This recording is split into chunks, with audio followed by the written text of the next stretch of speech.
Hello friends, આજે બનાવીએ mini bread pakoda. આ ખૂબ જ ટેસ્ટી, ફ્લેવરફુલ અને ક્રિસ્પી તૈયાર થાય છે.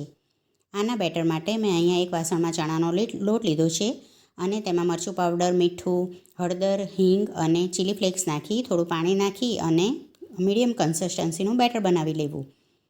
બેટર તૈયાર થઈ જાય પછી તેમાં થોડી કોથમીર ઉમેરી અને તેને 10 મિનિટ રેસ્ટ આપવો. એ રેસ્ટ ઉપર છે ત્યાં સુધી આપણે ચટણી બનાવી લઈએ. અહીંયા કોથમીર, મરચાં, આદું અને લસણ ઉમેરી, મીઠું, શેકેલું જીરું, સંચળ પાવડર અને લીંબુનો રસ ઉમેરી અને સરસ ચટણી મિક્સર જારમાં પીસી લેવી. અહીંયા સરસ ચટણી તૈયાર છે. હવે આપણે સ્ટફિંગ માટે એક મસાલો તૈયાર કરવાનો છે.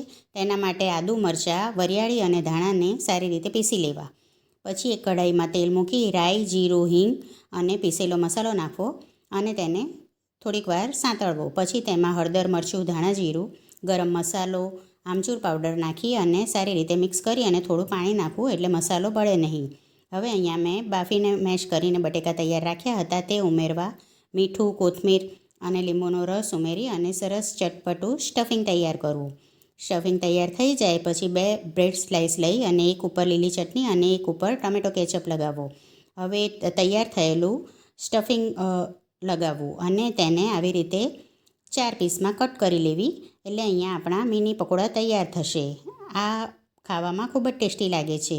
હવે બેટરમાં થોડું ખાવાનો સોડા નાખી ઉપર થોડું ગરમ તેલ નાખી અને આવી રીતે બ્રેડ પકોડા બનાવી લેવા. આ પકોડા ખાવામાં ખૂબ જ ટેસ્ટી લાગે છે. ઉપરથી ક્રિસ્પી અને અંદરથી એકદમ સોફ્ટ.